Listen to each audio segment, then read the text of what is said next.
One of the things I really think we've not heard enough of, and I was saying this on the show yesterday, is actually real experience of people during lockdown. We hear so much about, and understandably, about people who've lost loved ones to COVID, those who've have been very, very ill with COVID, and indeed the doctors and nurses doing wonderful work on the wards, helping and saving people from COVID. But I'm sorry that there are other things happening in the world, other things happening in this country, and the cost of the lockdowns in terms of policy to deal with COVID also has an awful lot to answer for as well. An awful lot, many, many millions of people really, really struggling. And I've asked you to get in touch with me on social media and elsewhere to try and get in touch and tell me about your stories and how this is affecting you. And I'm really, really very, very grateful that Sarah Banks has got in touch. She's from Derbyshire, and she's going to be telling us about, well, how the lockdown has affected her. Good morning to you, Sarah.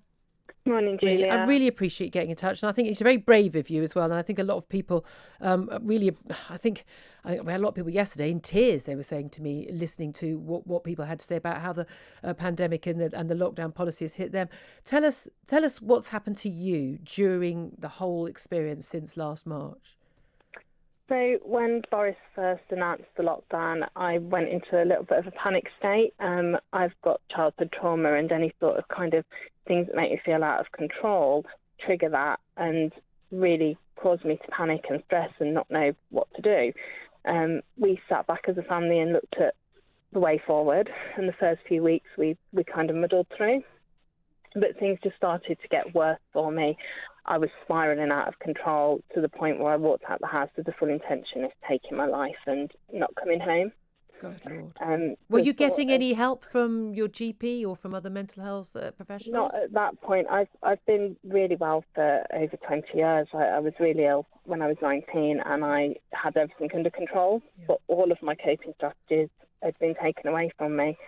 It was the thought of my girls and how they would react to losing their mum that brought me home.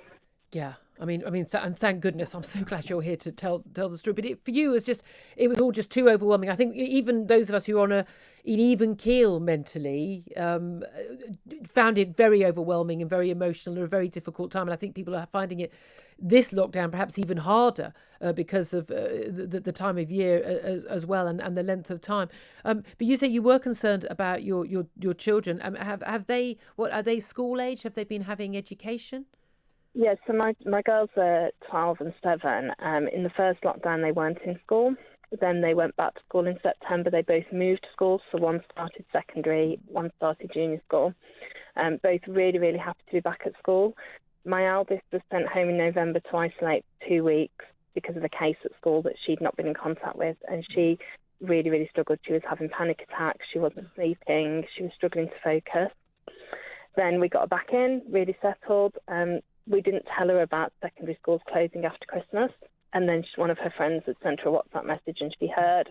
And we then had her in panic, stressed, crying her eyes out. So we arranged for her to be able to go into school. And my husband's a teacher. Yeah. So she had a key worker place. And then obviously the lockdown was then announced after the first day back. So my little one had gone in for her first day back after Christmas, really happy. Came home, wasn't due to be going back the next day. However, again, because of my husband being a teacher, I'm really grateful that both of my girls are now in school full-time at the moment. Thank goodness. I mean, we know the toll. I'm hearing again from children who've just been totally happy, really easygoing kids, not kids with underlying issues who are really, really struggling. I mean, really, this is hitting them. The need to be, out of your home and be with your friends and have that interaction is so great. But you've also, like our guest we spoke to yesterday, you've got the same issues so many families have, worried about the older generation as well. Your mother-in-law is in a care home. Yeah, my mother-in-law's in a care home. The last time we all saw her as a family was on the 1st of March last year. We took her out for her birthday. And since then, we've been able to see her through a window. And that's it. My husband's seen her in person once, and that was 20 minutes in the summer. And that's all we've had.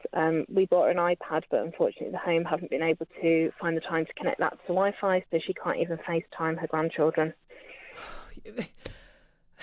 I mean, that's always what we've been told. Oh, well, put everyone on Wi-Fi and on iPads and it'll be fine. But you can't even persuade them to do that just so she can talk to you. Is she in a physical and mental state that she would be able to have that communication? Yeah, with help and support to get online, she would be able to. But she's not very good with technology, so she just needs the help to do that. Yeah. And just the girls being able to just read a book to her each week would be a huge help to everybody. And do you know anything whether her condition has deteriorated, not being able to see her, difficult to be able to make a judgment? Yeah, she has Parkinson's, and one of her issues is mobility, and if she keeps moving, it really helps her, but she hasn't been moving, although we have been told in the last couple of weeks that she is now having some physio again, but she's really just pretty much been sat in her room in front of a TV all day, nothing else to do. Oh, I mean, it's just heartbreaking. You obviously understand. People are dying of COVID, and the nurses and doctors are battling, and all of that. I mean, we all understand that. But what do you want to happen now? I want things to be relaxed and this uncertainty to end. One of the things that really helps me is going out for a walk with a friend, and I do that 2 or 3 times a week, which is within the rules at the moment.